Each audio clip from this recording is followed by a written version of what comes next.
Bismillahirrahmanirrahim. Assalamualaikum warahmatullahi wabarakatuh. Apa kabar anak-anak semua? Semoga kalian semua dalam keadaan sehat walafiat dan senantiasa menjalankan ibadah sholat dan tilawahnya dengan baik. Bagaimana nilai PTS kalian? Mudah-mudahan nilainya bagus-bagus, tentunya sesuai dengan usaha kalian.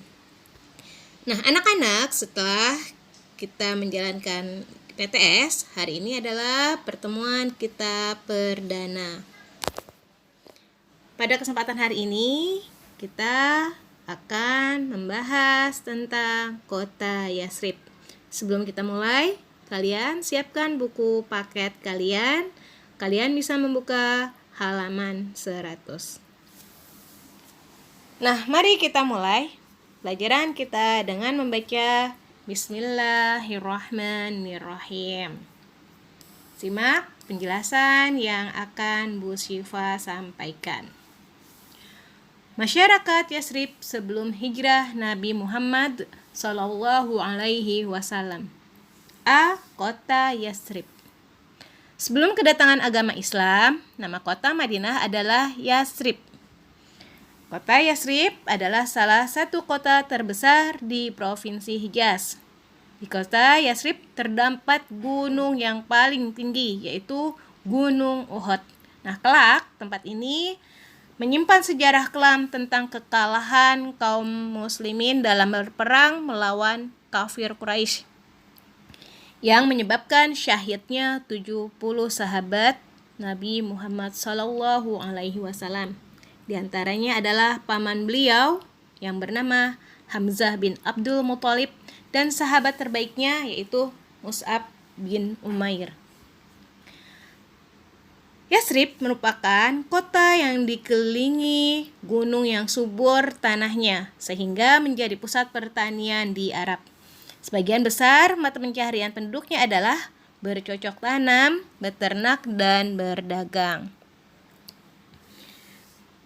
Yathrib adalah tempat yang strategis dalam jalur perdagangan yang menghubungkan antara kota-kota di Yaman bagian selatan dan di Syria di bagian utara. Nah, karena letaknya yang strategis dan tanahnya yang subur, banyak pendatang yang tinggal dan menetap di Yathrib. Bahkan sebagian besar penduduknya adalah berasal dari pendatang. B. Penduduk Yathrib sebelum hijrah Nabi Muhammad Sallallahu Alaihi Wasallam. Nah, seperti dijelaskan tadi bahwa di kota Yathrib, penduduk pendatang itu lebih banyak daripada penduduk aslinya. Mereka pindah karena beberapa alasan. Di antaranya adalah permasalahan politik, permasalahan ekonomi, dan persoalan sosial lainnya. Ada dua suku bangsa yang mendominasi di Yathrib kala itu. Nah, salah satunya adalah bangsa Yahudi yang sebagian besar berasal dari wilayah utara. Terdapat 3 suku besar dari bangsa Yahudi di Yathrib, yaitu adalah Bani Qainuqa, Bani Nadir, dan Bani Quraidah. Suku bangsa lainnya yaitu bangsa Arab dari wilayah selatan atau Yaman yang terdiri atas 2 suku, yaitu Bani Aus dan Bani Khazraj. Bangsa Yahudi memasuki Yathrib secara bergelombang pada abad ke-1 Masehi dan abad ke-2 Masehi. Mereka berusaha menghindari kejaran bangsa Romawi yang ingin membunuh dan menyiksa kehidupan mereka, sehingga pada abad ke-3 dan ke-4 mereka berdatangan dengan jumlah yang sangat banyak ke kota Yathrib. Nah, anak-anak Yahudi itu sudah sejak dulu mempunyai sikap sombong karena mereka merasa sebagai manusia pilihan Tuhan. Kenapa? Karena banyak dari suku mereka diutus untuk menjadi nabi dan rasul. Nah, karena kesombongan Yahudi inilah kota Madinah yang awalnya damai, rukun, timbul keretakan antar suku bangsa. Selain karena status bangsa Yahudi yang merasa tinggi sebagai bangsa pilihan Tuhan, penyebab lainnya adalah masalah ekonomi, sehingga sering terjadi perebutan tanah yang subur untuk bercocok tanam. Nah, kesombongan Yahudi ini menyebabkan suku Arab bersatu untuk melawan Yahudi. Namun, kerukunan dua suku Arab ini belum begitu terjalin sampai akhirnya datang Nabi Muhammad ke Yathrib.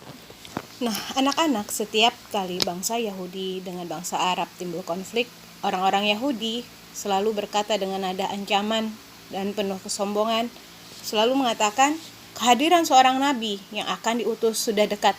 Dia akan memimpin kami untuk membunuh kalian. Nah, dalam hal ini, bangsa Yahudi beranggapan bahwa nabi yang diutus pasti dari kalangan mereka. Nah, kelak salah satu hal yang menyebabkan mereka tidak mau menerima Nabi Muhammad sebagai nabi adalah karena Nabi Muhammad berasal dari bangsa Arab. Nah, para pendeta, jika ditanya tentang kedatangan Nabi, mereka selalu menunjuk ke arah Yaman. Nah, isyarat itu bagi penduduk Yathrib bukan dari negeri Yaman, tapi melainkan dari kota Mekah. Oleh karena itu, orang Arab ketika mendengar seorang yang mengaku nabi di Mekah, mereka membuka lebar-lebar telinganya untuk mencari informasi mengenai kebenaran berita tersebut. Oleh karena penasarannya, ketika musim haji tiba, mereka mengutus para pemuda untuk datang dan menyelidiki kebenaran itu. Mereka buru-buru mendatangi Nabi Muhammad dan menghasilkan dua perjanjian, yaitu perjanjian Aqobah pertama dan perjanjian Aqobah kedua. Nah, dari perjanjian ini kemudian mereka menyusun strategi untuk meminta Nabi datang ke Yathrib dan mengajak bangsanya memeluk Islam. Nah, anak-anak, setelah ini Nabi Muhammad akan melakukan hijrah pertama bersama dengan para sahabatnya untuk membuat peradaban Islam yang pertama. Nah, kita akan membahas pada pertemuan selanjutnya. Sampai sini materi yang Musyifah sampaikan. Kerjakan latihan yang ada di buku paket kalian halaman 100 bagian B 1 sampai 5 saja. Kemudian kalian kirim ke wali kelas kalian masing-masing. Nah, anak-anak, mari kita sama-sama mengucapkan Alhamdulillahirabbil alamin. Assalamualaikum warahmatullahi wabarakatuh. Ipin, butang apa ni? Entah. Cuba kawan-kawan tekan.